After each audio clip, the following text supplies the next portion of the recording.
मजदूरों से भरे टेम्पो को एक कार ने मारी टक्कर। हादसे में लगभग 1.5 दर्जन से ज्यादा लोग घायल हो गए, जबकि एक मजदूर की मौत हो गई। फिलहाल सभी घायलों को मेडिकल कॉलेज में भर्ती करवाया गया। 15 लोग हुई, कम से कम 8 बचन वाले ना। कितने लोग घायल हुए? लोग ना बचे कोई हाल हो। टक्कर कैसे हुई? टक्कर 120 की स्पीड में फोर व्हीलर वाले टेम्पो देख लो आप, आपके सामने है साइड में अपनी। फोर व्हीलर वाले गलती है बस, 120 की स्पीड में होती है, हम गवाह है। सीधी बात। कितने लोग घायल हुए? कम से कम 20 लोग हुए। अब गिनती ना है लेकिन 14-15 लोग। चांदोपुर पटरी दुई गाँव के, एक सब पटिया के हैं। कहाँ से जा रहे? ये लोग कहाँ से रहे थे? बेड़ लगाए जा रहे थे, इधर धान लगाए के आ रहे थे लोपाई करके। हादसा हुआ यहाँ पे। गाड़ी आ रही थी पूरनपुर से बंडा के लिए, इब्राहिमपुर गांव है, और टेम्पो आ रहा था बंडा से रोपाई करके धान लगाए के। लेबर आ रही थी और यहाँ एक्सीडेंट हुआ है इब्राहिमपुर में। और एक मिनट दादा, एक्सीडेंट हुआ है और यहाँ पे कम से कम 13 से 14 लोग गंभीर रूप से घायल हैं, जिन्हें मतलब चेहरे बिल्कुल धंस गए हैं। यहाँ से लेके यहाँ एक पार हो गया साइड। किसी के सिर में चोट है, किसी के पैर में, किसी के अंदर है। बताइए, हमने पूछी है। हमारे गांव की लेबर है, चाची हैं गांव में की, दादी हैं, और काफ़ी लोग हैं पटरी के हैं, यहीं पास के हैं 2 किलोमीटर।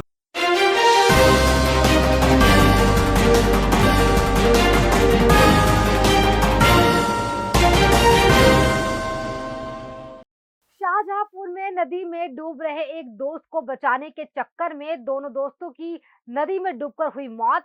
फिलहाल दोनों के शवों को बरामद कर लिया गया है। वहीं घटना के बाद से परिवार में मचा है कोहराम। भैया ये बताओ, ये वीरेश और विशाल ये कैसे डूब गए और क्या हुआ? ये नदी में नहा रहे थे। ये तो पूरी जानकारी एक डूब रहा था, दूसरा उतारने का वही हो गया। अच्छा, ये दोनों सगे भाई हैं या रिश्ते के? एक मेरे चचेरे भाई है, एक मेरे भाई के साड़ू के लड़का है। अच्छा, एक ही परिवार के हैं दोनों? अच्छा, नहाने कौन गया था? नहाने के दोनों लोग गए थे। दोनों। तो ये एक दूसरे को बचाने के चक्कर में डूबे? ये एक डूब रहा था, दूसरा बचाने गया, दोनों लोग गए। कहाँ की घटना है ये? ये सिलौरी था। और ये कौन से नहर में नहा रहे थे? ये खन्नौत नदी है। हाँ। घर से और खन्नौत नदी कितनी दूर है? लगभग एक 1.5 किलोमीटर दूर है। आप लोगों को सूचना कैसे लगी? सूचना मेरे पास एक लड़का खड़ा था गाँव से, वहाँ से फ़ोन गया तो उसने मुझे बताया। फिर हमने फ़ोन किया उस मोहल्ले में, तो उस मोहल्ले वाले ने बताया कि तुम्हारे घर का लड़का है। और एक लड़का मेरा भी था वहाँ, वो भी भाग के आया, उसने बताया घर का। हम पुल पे जा रहे थे सिंदौली के लिए, पुल के पास थे, तो बच्चा एक आया। बच्चे ने कहा कहीं 2 लड़के डूब गए, बाहर निकाल दो जल के, कहीं कोई पैरने वाला नहीं है। तो हम हम गए तुरंत ही मोटरसाइकिल खड़ी करके। तो हम और मेरे गांव के 2 लड़के और थे जो मछली पकड़ रहे थे, उन्हें बुलाया। फिर हम लोगों ने ढूंढा गोते मार के। फिर उसके बाद जब पैर में लगे तब हम लोगों ने दोनों बिंदे एक में मिले, तब जाके निकले वो। हम लोगों ने निकाला, बाहर निकाला, पेट में पानी निकाला, फिर तब उठा के लाए रोड पे। बाद में एम्बुलेंस बुलाई गई।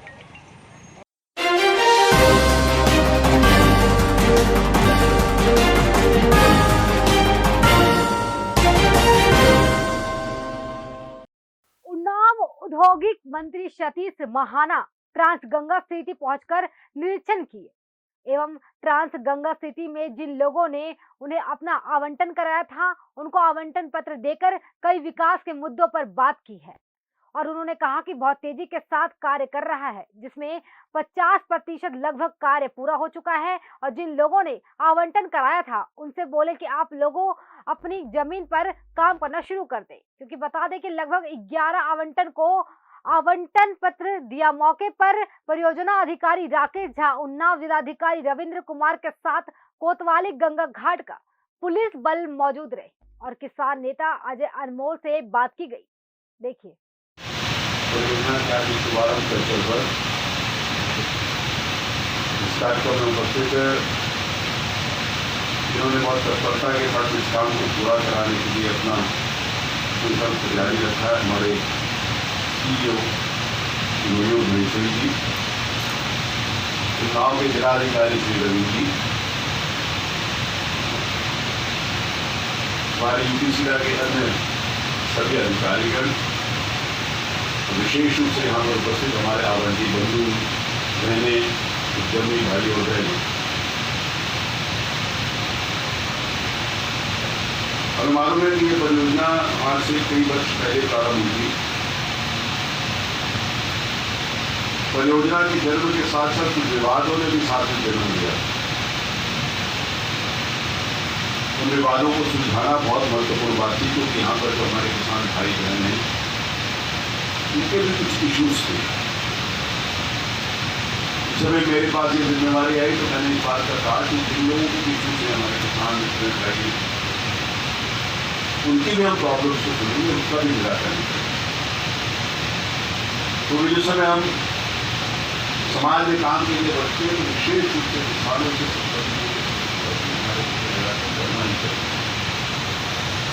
सर हमने बैठकर बातचीत की, जो इशूज़ हैं जो अनरिजॉल्व जो रेजोल्यूशन हो चुका है उसमें हमने विनम्रता के साथ साफ सफाई करे का उसमें कुछ नहीं हो सकता। लेकिन अगर कुछ अनरिजॉल्व थे तब भी मैंने अपने अधिकारियों से कहा कि उनकी सुनकर उनका रिजॉल्व हुए या रिजॉल्व की प्रोसेस है। ट्रांस गंगा सिटी के ये बहुत बड़े बड़े सपने थे, बहुत महत्वाकांक्षा योजना थी, मुझे कहीं न कहीं उसके प्रति एक अविश्वास है लोगों ने कहा यहाँ कुछ नहीं हो सकता। मुझे मालूम है कि हमारे पास लगभग 800-900 से ज़्यादा ऐसे लोग थे जिन्होंने आवेदन किया, जिसको हमने आवंटन कर दिया। लेकिन जिसमें मैं मिनिस्टर बना तो लोगों ने कहा कि आप हमारा पैसा वापस कर दीजिए, आप अपने लोगों ने अपना पैसा वापस ले लिया। बाद में फिर कुछ लोगों ने कहा कि हमारे को पैसा वापस चाहिए। मेरे मंत्री बनने के बाद मैंने कहा हम आपका पैसा वापस करेंगे। उनको सीधा ने कहा कि इतना पैसा काट कर देंगे, किसी से पैसा लेना था, उनकी सीधा का क्या हाल था मैं वो बताना चाहता हूँ। किसी ने पैसा लेना था 100 रुपये लेने में, उसने कहा हम दे देंगे उसको 100 रुपये, लेकिन बैठिए कॉम्प्रोमाइज़ हो गया। तो कॉम्प्रोमाइज़ होने का हम कॉम्प्रोमाइज़ करने के लिए तैयार हैं, पैसे देने उसमें नहीं है शर्त है। जिला बताइए 100 पे देंगे 60 मान लोगे। आज ट्रांस गंगा सिटी में कार्यक्रम कराया गया है, तो किस तरह का ये कार्यक्रम था और क्या उद्देश्य था? ये कार्यक्रम एक्चुअली क्या था कि हम लोगों ने करीब आवंटन काफ़ी किए थे हाउसिंग के, लेकिन कुछ समय जो है कुछ लोगों ने भ्रम की स्थिति में काश्तकारों ने काम रुकवा दिया। लगभग 2 साल काम रुका रहा और उसके बाद प्रदेश सरकार ने, मुख्यमंत्री जी ने, काफ़ी इसमें रुचि लेकर के किसानों से बात करके और उनको समझाया और ये काम फिर से स्टार्ट किया। काम स्टार्ट तो हो गया, लेकिन हमें एक मैसेज पब्लिक को ये देना था कि जी हमारा सब चीज़ ठीक है, हम काम करने लगे हैं और अब हम विकास कर दिए हैं, कब्जे के लिए भी प्रोटेक्ट कर दिए। तो ये कार्यक्रम इसलिए था कि हमने जो अभी हमारे करीब 532 अलॉटी है हाउसिंग की, उनमें हमने 92 लोगों को कब्जे का ऑफर दिया है। उसमें से 18 लोगों ने रजिस्ट्री करा ली है और उसमें से 11 लोगों को हमने आस्पताल दिया और माननीय मंत्री जी के द्वारा कब्जा दिलाया गया, जिससे कि लोगों को एक मैसेज जाए कि वहाँ पे कब्जा देने की प्रक्रिया चालू हो गई है और वो आगे आए कब्जा लेने के लिए। एक आवंटन ने तो मकान भी इतना बना लिया है, ऑलमोस्ट पूरा ही होने वाला है। तो हमें ये बताना है कि ट्रांस गंगा एक प्रैक्टिकली अब रहने की जगह हो, ये मैसेज देना। सर, कार्यक्रम में मंत्रीगण भी मौजूद रहे हैं, तो उनकी तरफ से क्या निर्देश रहे कुछ? आपके कार्यक्रम में मंत्री लोग भी रहे हैं, क्या लगता है कुछ योजनाओं को लेकर के कोई इस तरह का कुछ कहा हो? नहीं, मंत्री जो अभी महाना जी जी महाना जी तो हमारे एक्चुअली क्या है विभाग के मंत्री हैं और उनका हर समय मार्गदर्शन रहा है। उनकी बहुत ज़्यादा ये रुचि रही है कि ट्रांस गंगा विकसित हो, क्योंकि देखिए कानपुर और उन्नाव में जो हमारे औद्योगिक क्षेत्र हैं उनमें अब 1 इंच भी जगह नहीं है आवंटन की योजना, और ये लेकर के ट्रांस गंगा ही योजना ऐसी जिसमें कि उद्यमी अगर चाहें तो उनको भूखंड उपलब्ध हो सकता है। बस उनको समझाने की बात है, तो निश्चित तौर पर यहाँ पर कई उपयोग होगा। यही हमारा प्रयास है इस कार्यक्रम के माध्यम से। आज कितने आवंटियों को दिया गया है? 11 लोगों को दिया गया है। अच्छा, यहाँ पे ह्यूमर फैलाया जा रहा है कि किसानों का जो मुआवजा मतलब वो मिलना था, प्लाट मिलना था, उसमें अभी तो एक प्लाट मतलब एक किसान को मिलना था, लेकिन अब ये बता रहे हैं अगर एक किसान के 4 बेटे हैं तो एक ही प्लाट मिलेगा उनको, चारों बेटों को उसमें करना पड़ेगा। नहीं, इसकी स्थिति ऐसा है कि जो भी पहले कमिटमेंट हुए उसको हम लोग ऑनर करेंगे। हमारे डीएम साहब को हमने रिक्वेस्ट किया है कि ये कमेटी बना दें और हमारे ऊपर ही बात न रहे, सब थर्ड पार्टी के रहे, जिससे कि कोई किसी के ऊपर ये नहीं कहे कि जब इन्होंने देखिए हमारे साथ होता था। तो एक ब्रॉड बेस्ड कमेटी रहेगी, तो इस तरह की बातें जो भी हैं वो ख़त्म हो जाएंगी। कोई ऐसा हमारा कोई उद्देश्य ऐसा नहीं है कि ये ऐसी परियोजना है, पहली ऐसी परियोजना मेरे हिसाब से हिंदुस्तान में जहाँ किसानों ने स्वयं ये कहा साहब आइए और इतना अच्छा समझौता हुआ, तो ऐसे समझौते को हम डिसऑनर क्यों करें? सर, जो किसानों की शर्तें थे क्या उन पर मांगे थी, क्या उन पर धीरे से अमल हो रही है क्या? मेरे पास तो भुगतान के लिए कोई भी आवेदन उनका शेष नहीं है। मैंने तो जितना भी भुगतान करना था कर दिया। एक्चुअली क्या है, कुछ लोग ऐसे हैं जो बाहर रह रहे हैं, वो फॉर्म भर के नहीं दे रहे हैं, वही अवशेष बचे हैं। कुछ के फैमिली डिस्प्यूट हैं वो बचे हुए हैं, तो यही सब प्रश्न बचे हैं, बाकी का हमने। लेकिन बहुत से ऐसे किसान हैं जिनको पुनर्वास नीति अभी 50-50 हज़ार रुपये नहीं मिले हैं। नहीं, ऐसे कोई मतलब यही मैं कह रहा हूँ कि लगभग 400 किसान ऐसे हैं जिनको किसान या श्रमिक जिनको कभी भुगतान नहीं हुआ है, लेकिन उनकी तरफ से आवेदन हमें प्राप्त नहीं हुआ। हम उनको आपके माध्यम से हम उनको वो आमंत्रित करते हैं जल्दी से आवेदन लगाएं और अपना भुगतान प्राप्त करें। बिना आवेदन के हम कैसे, सरकारी संस्था है, हम कैसे बिना आवेदन? सब लोगों ने आवेदन किया है, उनका भुगतान। Thank you.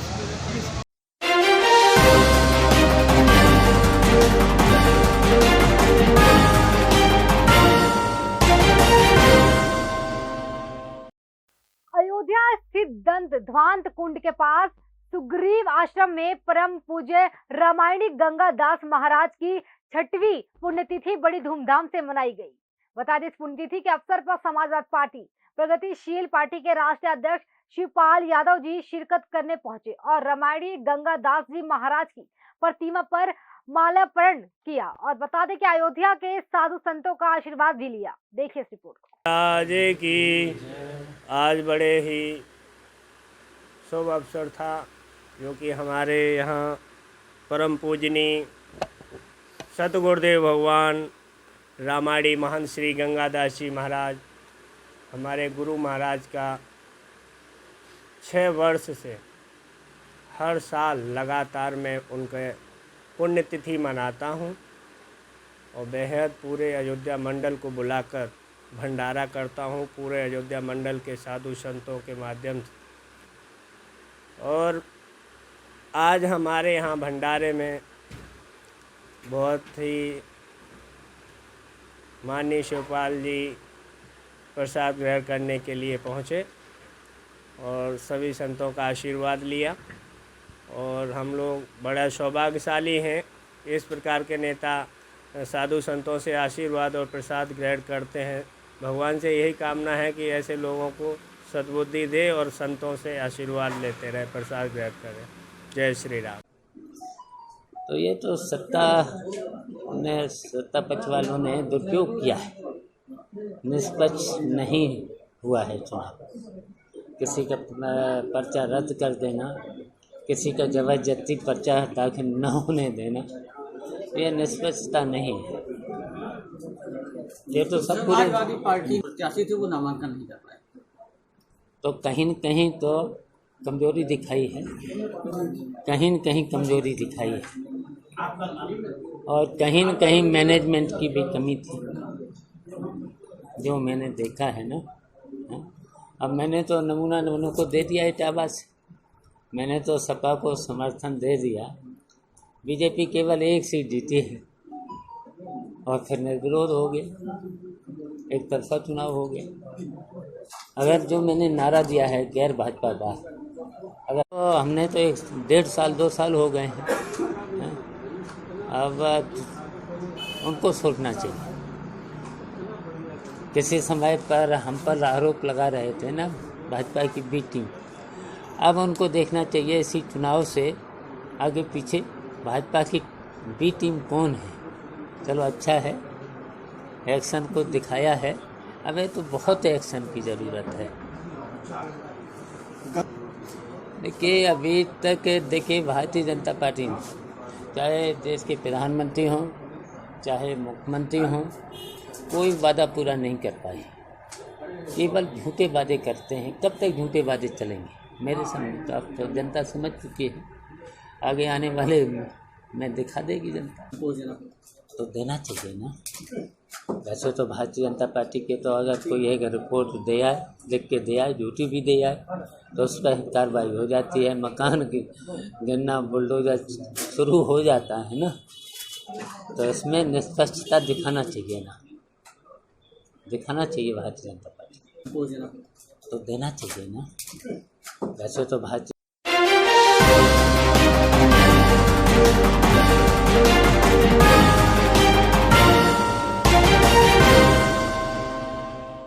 जिले में दबंगों के हौसले बुलंद, दबंगों के आगे नतमस्तक हुई थाना पुलिस। बता दें, जानवरों के विवाद में दबंगों ने पूरे परिवार को लाठी डंडों से दौड़ा दौड़ा कर पीटा। दबंगों की मारपीट से महिलाओं सहित परिवार के 4 लोग घायल हुए।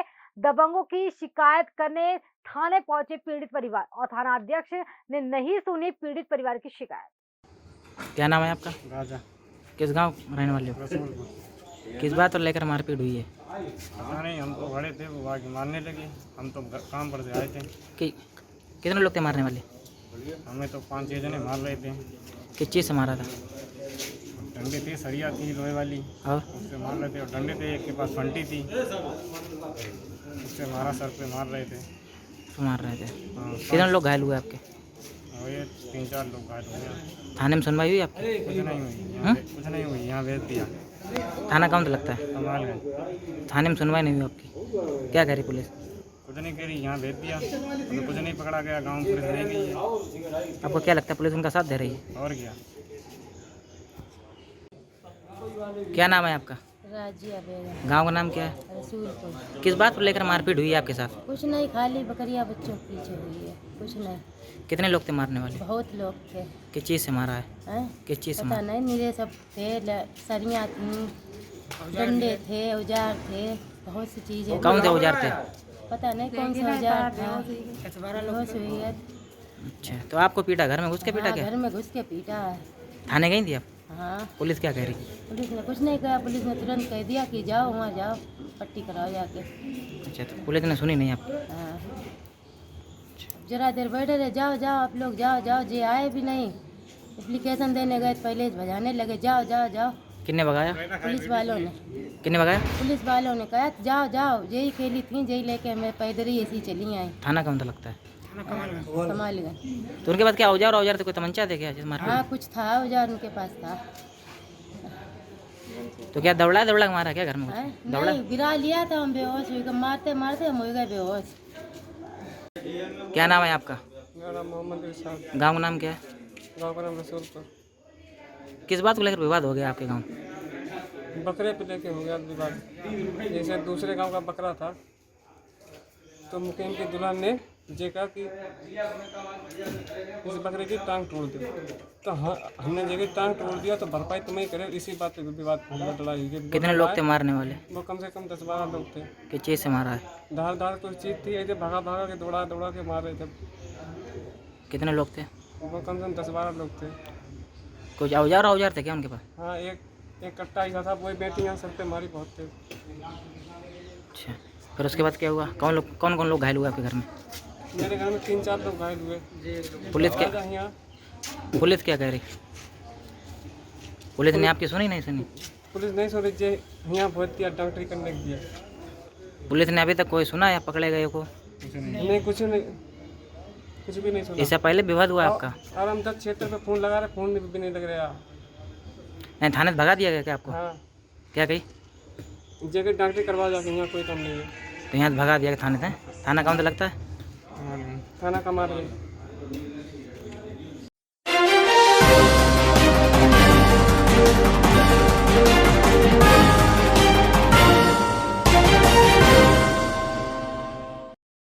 पीलीभीत में जिला पंचायत अध्यक्ष चुनाव में नामांकन के बाद समाजवादी पार्टी ने भाजपा प्रत्याशी के खिलाफ आपत्ति दाखिल की। बता दें, जिसको लेकर जिले के आला अधिकारी मंथन में लगे थे, तभी समाजवादी पार्टी के पूर्व कार्यकर्ता और पूर्व राज्य मंत्री जिला अध्यक्ष ने कलेक्ट्रेट परिसर के बाहर हंगामा शुरू कर दिया। भारी पुलिस की तैनाती के कारण वे लोग कलेक्ट्रेट परिसर में ना तो घुस पाए और किसी तरह से मजिस्ट्रेट एडिशनल एसपी के समझाने पर अलग हटे। जो भाजपा के प्रत्याशी हैं उनके पर्चे पर क्या हुआ, क्या निस्तारण दिया गया जिला प्रशासन द्वारा? हमारे लिए उसकी कोई कॉपी नहीं दी गई है और पूरी तरह से सब लोग दबाव में हैं। हम लोग मांगते रहे कि क्या आदेश आया उसकी हमें कॉपी दी जाए, पर हमारे लिए कोई कॉपी नहीं दी। कुछ बताया गया जिला प्रशासन द्वारा? बस ये कहा गया कि आपकी आपत्ति खारिज कर दी गई। स्वामी जी, आप लोगों ने आरोप लगाया कि उन्होंने फर्जी जाति प्रमाण पत्र बनवाया है जी, उसके बावजूद भी आपकी आपत्ति को खारिज कर दिया। क्या कुछ कहेंगे इस पर? आप प्रशासन का क्या कुछ इसमें रोल है? देखिए ऐसा ना, जब हमारे लिए उसकी कॉपी नहीं दी गई, कोई भी आदेश होता है तो हर आदमी जजमेंट की कॉपी देता है। अगर कहीं कोई उनके लिए ऐसा गलत नहीं है तो फिर कॉपी क्यों नहीं दे रहे हमारे लिए? ये चुनाव भाजपा का नहीं, तो अगला कदम आपका क्या होगा? हम इसके लिए अगला कदम रखेंगे, हाई कोर्ट की शरण में जाएंगे।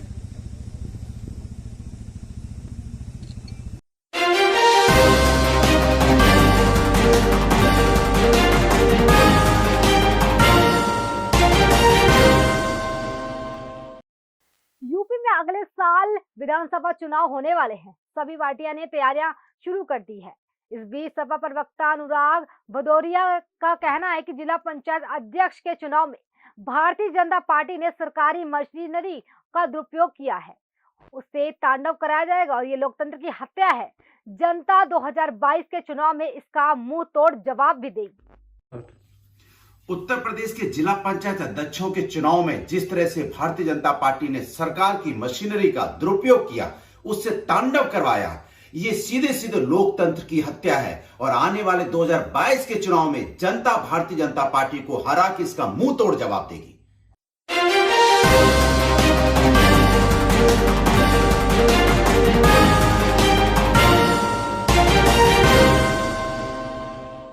विधानसभा संडीला क्षेत्र के विधायक राजकुमार अग्रवाल ने सीएससी संडीला पहुंचकर सरकार द्वारा कोविड-19 दवाई किट का वितरण किया। इस अवसर पर सीएससी संडीला अधीक्षक डॉक्टर मसूद आलम ने विधायक का स्वागत किया। वही विधायक ने 5 से लेकर 12 वर्ष के आयु वर्ग के बच्चों को दवाई किट का वितरण करते हुए कहा कि सरकार कोविड-19 नियंत्रण करने के प्रतिबद्ध है, उसके लिए वह हर एक प्रकार की कोशिश कर रही है। उसी क्रम में संडीला के सीएससी भी पर्याप्त उपाय कर रही है। देखिए रिपोर्ट। और ये जो कोविड वाली दवाइयों का बच्चों को वितरण किया गया, इसके बारे में क्या कहना है आपको?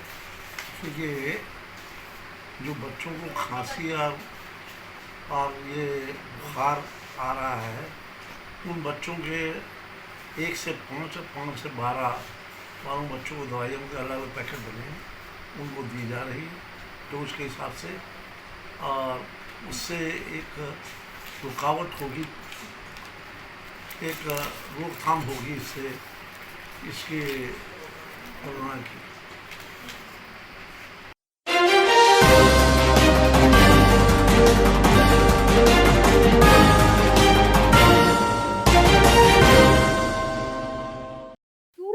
हॉल मऊ में समाजवादी पार्टी राजभर सम्मेलन का आयोजन रामजतन राजभर पूर्व विधान परिषद सदस्य और धीरज राजभर जिला अध्यक्ष समाजवादी पार्टी के नेतृत्व में किया गया, जिसकी अध्यक्षता राजवंशी के राजभर ने की। अब राजभर समाज आशा भरी नजरों से समाजवादी पार्टी की ओर देख रहा है। समाजवादी पार्टी की नीति है कि जिसकी जितनी संख्या भारी उसकी उतनी हिस्सेदारी। राजभर समाज समाजवादी पार्टी के साथ जुड़ना तो मन से चाहता है। यहाँ जितने लोग इकट्ठा हैं ये समाजवादी पार्टी के विभिन्न पदों के पदाधिकारी हैं, ये अपनी हिस्सेदारी चाहते हैं, जिसके बारे में यह चिंतन बैठक या सम्मेलन समाजवादी पार्टी को मजबूत करने के लिए पूरा राजभर समाज तैयार है। आज प्रदेश में किसान परेशान है, बेरोजगार परेशान है, नौजवान छात्र परेशान है। बेरोजगारी की हालत यह है कि जो देश का दैनिक मजदूर है, गलत नीतियों की बदौलत वह बहुत परेशान है।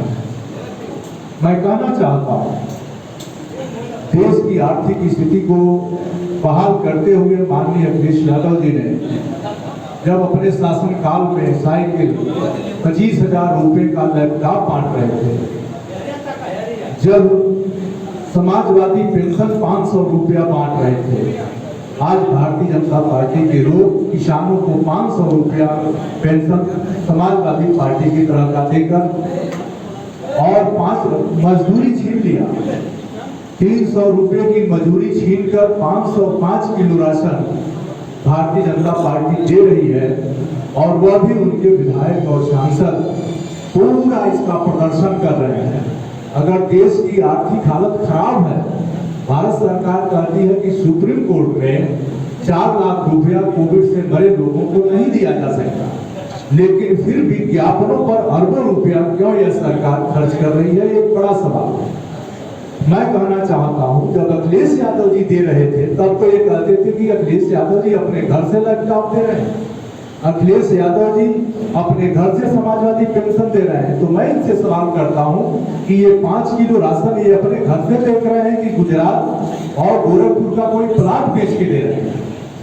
ये 2000 रुपया किसानों को 3 महीने में दे रहे हैं, ये गोरखपुर और गुजरात का कोई प्लाट बेच के दे रहे हैं?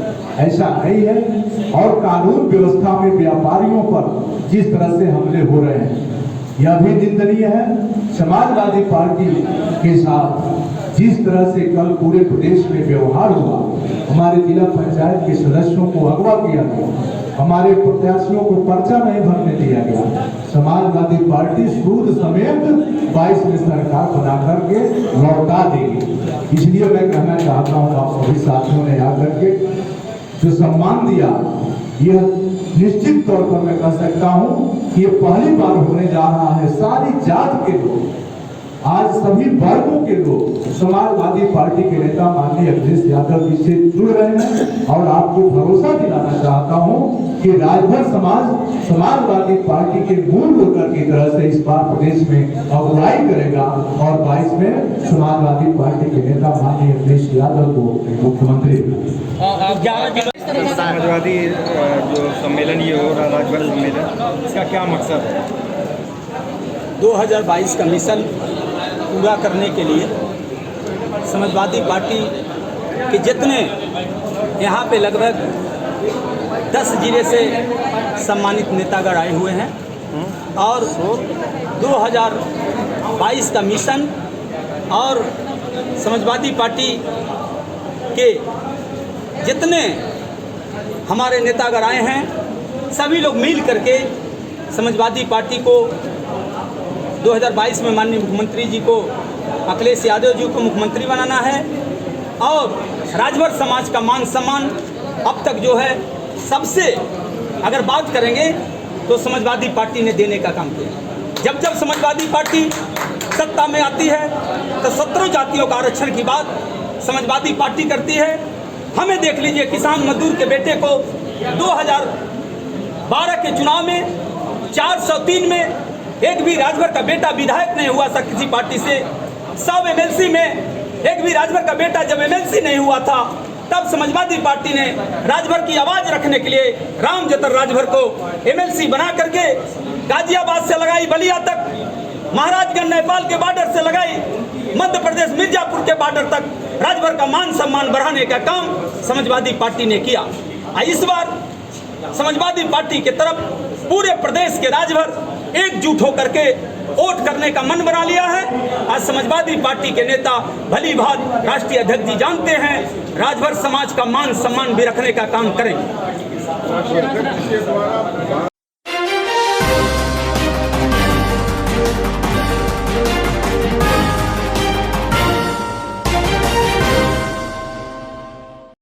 पीलीभीत में खकरा नदी में मिला 10 वर्षीय बच्चे का अधखाया शव। बता दें, कल शाम 4 बजे नदी में भैंस को नहलाने दौरान मगरमच्छ ने बच्चे पर किया था हमला और नदी में खींचकर ले गया था। बताया जा रहा है थाना न्यूरिया क्षेत्र के गांव रूरा रामनगर का 10 वर्षीय बालक डोरीलाल गांव के बाहर खकरा नदी में भैंस को नहलाने गया था और गांव वालों के अनुसार तभी उस पर मगरमच्छ ने हमला कर दिया, खींचकर उसको ले गया। घर वाले कल से तलाश रहे थे, आज नदी में उसका शव मिला। पुलिस ने शव को पोस्टमार्टम के लिए भेज दिया है।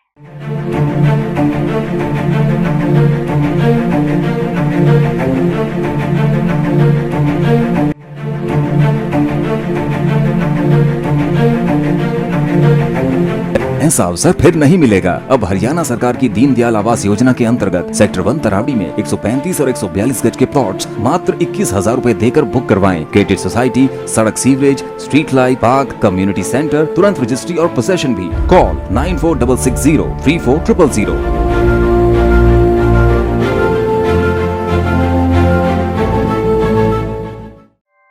ऐसे ही लेटेस्ट खबरें पाने के लिए बेल आइकन को क्लिक कर हमारे चैनल को लाइक, शेयर एंड सब्सक्राइब करें।